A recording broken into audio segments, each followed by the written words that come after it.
Electrochemistry চ্যাপ্টারে আজকে আমরা একদম শেষ অংশ কমার্শিয়াল সেল সেখান থেকে সেকেন্ডারি ব্যাটারি ডিসকাস করব। একটু দেখে নেই কমার্শিয়াল সেল বা ব্যাটারিজ কাদের বলবো। ব্যাটারিজ হলো electrochemical cells that are used commercially to generate electricity. Any battery consists of two or more than two galvanic cells connected in series where the chemical energy of redox reaction is converted into electrical energy. There are three types of commercial cells. One is primary cell. As you already know that primary cells are those in which the redox reaction occurs only at once and the cell becomes dead after some time. For example, dry cell, mercury cell, যেগুলো আমরা ঘড়ি বা অন্যান্য জায়গায় ট্রানজিস্টারে ব্যবহার করি, যেগুলো একবার ব্যবহার করার পর আমাদের ফেলে দিতে হয় কারণ রিভার্স রিয়াকশন করা সম্ভব হয় না, তাদেরকে আমরা প্রাইমারি সেল বলি।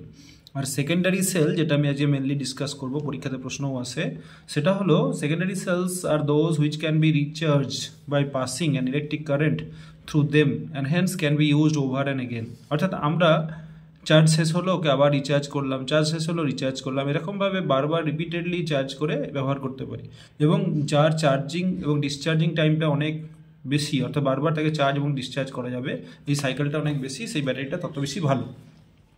এর একটা এক্সাম্পল হলো lead storage battery, lithium ion battery. Lead storage battery যেটা নর্মালি আমাদের অটোমোবাইলস এখানে ইউজ করা হয়, ইনভার্টার্স, ঘরে আমাদের অনেকের ইনভার্টার আছে, সেখানে ব্যবহার করা হয়। ইনভার্টারে আমরা দেখেছি কারেন্ট চলে যায়, তখন হট করে ইনভার্টার থেকে যে পয়েন্টগুলোতে ইনভার্টারে কারেন্ট দেওয়া থাকে সেগুলো থেকে লাইট জ্বলতে থাকে, আবার যখন কারেন্ট আসে তখন ইনভার্টারটা চার্জ হয় এবং সেখানে একটা চার্জিং দেখায় ডিসপ্লেতে। তো সেই লেড স্টোরেজ ব্যাটারি এর পরীক্ষাতে প্রশ্ন আসবে যে লেড স্টোরেজ ব্যাটারি যেটা একটা সেকেন্ডারি সেল বা সেকেন্ডারি ব্যাটারি, এর anode reaction, cathode reaction, total cell reaction লেখো during discharging, that is when battery is in use. একটু ঝট করে বুঝে নিই যে অ্যানোড, সেখানে লেড স্টোরেজ ব্যাটারিতে কি আছে। এখানে আছে লেড প্লেটস। দেখো আমি একটা লেড স্টোরেজ ব্যাটারির ছবি এঁকেছি। এই যে সাদা অংশগুলো আছে যেটা পজিটিভ অ্যানোডের সাথে কানেক্টেড, সাদা অংশগুলো, সেইগুলো হচ্ছে, আমি এখানে টিক মারছি দেখো, এইগুলো হচ্ছে তোমার লেড প্লেট। আর যেগুলো ব্ল্যাক অংশ আছে সেইগুলো হচ্ছে, এই যে ব্ল্যাক অংশগুলো, এইগুলো হচ্ছে তোমার ক্যাথোড, যাকে আমরা বলছি grid of lead packed with lead dioxide, অর্থাৎ এগুলো হলো PbO2, এখানে মার্ক করে দিয়েছে সুন্দর করে। তাহলে এগুলো হচ্ছে PbO2 আর এইগুলো হচ্ছে Pb। এরকম আমরা একটা গ্রিড নিলাম PbO2-র আর পিবির একটা প্যাক নিলাম, তখন আমরা দেখলাম যে একটা ব্যাটারি তৈরি হলো। সেই ব্যাটারিতে যেটা ইলেকট্রোলাইট ব্যবহার করা হচ্ছে, সেই ইলেকট্রোলাইটটা হচ্ছে ডাইলিউট সালফিউরিক অ্যাসিড, যেগুলো আমরা রেড কালারে মার্ক করেছি যে এই এরিয়াগুলো যে সলিউশনটা আছে, সেই সলিউশনটা হচ্ছে এই যে বিভিন্ন এরিয়াগুলো, অর্থাৎ ইলেকট্রোডগুলো যার মধ্যে ডিপ হয়ে আছে, সেটা হলো আমার ডাইলিউট সালফিউরিক অ্যাসিড। এটা হলো ইলেকট্রোলাইট। তাহলে আমরা অ্যানোড, সেটা লেড প্লেট বুঝতে পারলাম, anode always positive, cathode negative, সেটাও আমরা জেনে গেলাম। ক্যাথোড হলো লেড অক্সাইড, যেটাকে লেড ডাইঅক্সাইডও বলতে পারি, আর অ্যানোড হলো লেড প্লেট, আর ইলেকট্রোলাইট হলো ডাইলিউট সালফিউরিক অ্যাসিড। এবার আমরা দেখে নিই রিয়াকশন, যেটা পরীক্ষাতে সবচেয়ে বেশি ইম্পর্টেন্ট, জয়েন্টেও কোয়েশ্চেন আসে। তাহলে রিয়াকশন দুরকম হবে। একটা হবে যখন আমার সেকেন্ডারি সেল অর্থাৎ ব্যাটারি, সেটা আমরা ইউজ করব, that is battery is in use, যেটাকে আমরা বলবো এই রিয়াকশানকে যে এটা হলো আমার ডিসচার্জিং রিয়াকশান, অর্থাৎ যখন এটা আমার ডিসচার্জ হচ্ছে, যেটাকে আমরা ইউজ করছি, ডিসচার্জিং রিয়াকশান, ডিসচার্জিং রিয়াকশন। তাহলে আইদার লেখা থাকতে পারে battery is in use, or লেখা থাকতে পারে ডিসচার্জিং রিয়াকশন। তাহলে ডিসচার্জিং রিয়াকশন কি হচ্ছে সেটা আমরা একটু দেখার চেষ্টা করি। দেখো সবার প্রথমে আমাদের অ্যানোড, সেখানে কি হবে, অ্যানোডে আবার লেড আছে, সালফেট আছে। সালফেট কোথা থেকে পাচ্ছি আমরা, ওই যে ডাইলিউট H2SO4 আছে সেখান থেকে সালফেট পাচ্ছি। তাহলে লেড আর সালফেট এরা রিয়াকশন করে, এটা তুমি নিজেই লিখতে পারবে, কোথাও যদি লেড থাকে আর সালফেট থাকে তাহলে লেড 2+ হবে, সালফেট 2- হবে, তাহলে এরা মিলে তৈরি করবে লেড সালফেট। তাহলে আমার যে রিয়াকশনটা হলো সেটা হলো লেড সালফেট, এবং আমরা জানি যে লেড সালফেট একটা সলিড কম্পাউন্ড, তাহলে S। এবার লেডকে লেড সালফাইডের সাথে বন্ড করার জন্য দুটো ইলেকট্রন ফ্রি করতে হয়েছে, কারণ লেড 2+ হয়েছে, তাহলে সেই দুটো ইলেকট্রন আমরা এখানে পাবো। কোথায় পাবো, অ্যানোডে। তাহলে অ্যানোডে আমার দুটো ইলেকট্রন জেনারেট হলো। ক্যাথোডে কি রিয়াকশন হচ্ছে, ক্যাথোড আমরা পেয়েছি যে ক্যাথোড হলো যেটা ব্ল্যাক কালারে বললাম PbO2, আমি আরেকবার ছবিটা দেখাচ্ছি তাহলে বুঝতে সুবিধা হবে। এই যে ব্ল্যাক কালারের এইগুলো হচ্ছে আমার ক্যাথোড, তাহলে এই ক্যাথোডগুলোতে কি আছে, PbO2 আছে। সেই PbO2 ক্যাথোডে রিয়াকশন করবে কার সাথে, এগেন সেই ইলেকট্রোলাইটের সাথে। তাহলে ক্যাথোডের রিয়াকশনে আমরা পাবো PbO2 H2SO4 এর সালফেট আয়ন যেটা অ্যাকুয়াস, PbO2 সলিড, আর H+, সেটাও এখানে রিয়াকশনে পার্টিসিপেট করবে, H2SO4 H+, যেটা আমরা আগে পাইনি। এবং এখান থেকে যে জিনিসটা তৈরি হবে সেটা হলো তোমার PbSO4। আগেরটা তো PbSO4 হয়েছে, এখানেও PbSO4 হবে। তাহলে দেখো দেখতে পাচ্ছি Pb আছে, SO4 আছে, তাহলে PbSO4 হবে। আর কি হবে, আর তৈরি হবে ওয়াটার লিকুইড। কটা ওয়াটার হবে, কটা এখানে H+ আছে দেখো, সেখান থেকে তুমি কতগুলো ওয়াটার হবে খুব ভালো করে বুঝতে পারবে।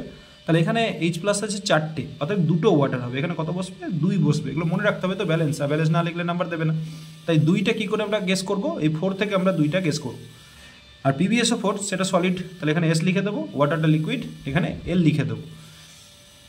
এবার ওভারঅল রিয়াকশান কী করে লিখবো, ওভারঅল রিয়াকশান খুব সহজ লেখা। ওভারঅল রিয়াকশান লেখার জন্য আমরা যেটা করবো সেটা হচ্ছে আমার লেফট সাইড আর রাইট সাইডকে অ্যাড করবো। লেফট সাইড দেখো অলরেডি আমি অ্যাড করে রেখেছি, তাহলে লেফট সাইডে PbS লিখে নিয়েছি, PbO2 লিখে নিয়েছি, SO4 আছে, H+ আছে, 4টে H+ আছে, SO4 আছে 2টো, তার মানে 2H2SO4, 4টে H+ আর 2টো SO4 এরা মিলে তৈরি করে 2H2SO4। তাহলে এগুলো গেল আমার লেফট সাইডের টোটাল রিয়াক্ট্যান্ট। রাইট সাইড কি হবে, PbSO4 দেখো একটা, এখানে একটা, তাহলে 2টো PbSO4। তাহলে রাইট সাইড আমরা লিখে নিই, তাহলে রাইট সাইড হলো আমার 2 PbSO4 ব্র্যাকেটে সলিড। আর কি আছে, ওয়াটার, তাহলে +2 ওয়াটার। আর electron left side right side দুটোতেই আছে, তাই ইলেকট্রনগুলো কেটে গেল। ফাইনালি ওভারঅল রিয়াকশন হলো PbS + PbO2S H2SO4 অ্যাকুয়াস, সেখান থেকে 2 PbSO4 সলিড +2 ওয়াটার লিকুইড। এই 3টে রিয়াকশান তোমাকে লিখতে দেবে পরীক্ষাতে। CBSE যদি কোনো স্টুডেন্ট দেখে থাকো তাহলে তো অবশ্যই প্র্যাকটিস করবে, কারণ CBSE প্রিভিয়াস ইয়ার এসেছে এবং বিভিন্ন স্কুল এই কোশ্চেনগুলো লিখতে দেয়। এরকম নিকেল ক্যাডমিয়াম সেল, সেটাও একটা secondary sell, lithium ion battery, সেটাও একটা সেকেন্ডারি সেল। এদের রিয়াকশানগুলো আমাদের অতটা ইম্পর্টেন্ট নয়, বাট এটা সবচেয়ে বেশি ইম্পর্টেন্ট। যদি কখনো এরকম প্রশ্ন আসে যে ডিউরিং চার্জিং আমার সেল রিয়াকশানটা কি হয়, তাহলে আমরা পেলাম যে যখন ডিসচার্জিং অর্থাৎ ব্যাটারি ইজ ইন ইউজ, সেই রিয়াকশানটা হলো এটা। তাহলে চার্জিংয়ে কি হবে সেটা নর্মালি কোয়েশ্চেনে কম আসে, বাট যদি কখনো আসে তাহলে জাস্ট এই রিভার্সগুলো লিখে নেবে। আগে রাইট সাইড লিখবে, যেমন তোমরা কেমিক্যাল ইকুইলিব্রিয়ামে রিভার্স লিখতে শিখেছিলে, রাইট সাইড লিখে নেবে PbSO4 + 2E, সেখান থেকে Pb + SO4 2-। আবার এখানে লিখে নেবে PbSO4 + 2 ওয়াটার, সেখান থেকে PbO2 + SO4 2- + 4H+। Overall reaction উল্টো লিখবে, 2 PbSO4 + 2 ওয়াটার, সেখান থেকে PbS + PbO2 + 2H2SO4। আশা করছি বুঝতে পেরেছো। Normally battery is in use জিজ্ঞেস করা হয়, যদি এটাও জিজ্ঞেস করা হয় যে ব্যাটারি যখন চার্জিং হচ্ছে তখন কি রিয়াকশান হবে, তাহলে এটা যদি মনে রেখে দিতে পারো, এর রিভার্স রিয়াকশান লিখে নিলেই তোমার কিন্তু ওই রিয়াকশানটা খুব সহজে লিখতে পারবে। এবার একটা খেয়াল রাখতে হবে যে কখন ব্যাটারিটা ড্রেন হয়ে যায় বা ব্যাটারিটা চার্জিংয়ের জন্য দেখায় যে ব্যাটারি লো ব্যাটারি হয়ে গেছে, এই H2SO4 কনসেন্ট্রেশনটা যখন কমে আসে তখনই কিন্তু ব্যাটারিটা লো দেখায়, একটা সার্টেন কনসেন্ট্রেশনের ভ্যালু নিচে নেমে গেলে। যখনই সেই কনসেন্ট্রেশনটা H2SO4 আবার ফিরে পায় রিভার্স রিয়াকশানে, তখন আমরা দেখতে পাই যে সেই ব্যাটারিটা আবার চার্জ হয়ে গেছে। অর্থাৎ sulphuric acid is consume during discharging, and when concentrated sulphuric acid falls to 1.20 g/ml, it requires recharging. In recharging, current is passed from outside source to reverse the reactions of anode and cathode till the concentrated sulfuric acid again rises to 1.30 g/cc. এই কনসেন্ট্রেশনটা যখন পেয়ে যায় তখন এটা আবার charge হয়ে যায়। Thank you for watching. এছাড়াও তোমরা ফুয়েল সেল খুব ভালো করে পড়বে, ওটাও কিন্তু পরীক্ষার জন্য খুব ইম্পর্টেন্ট।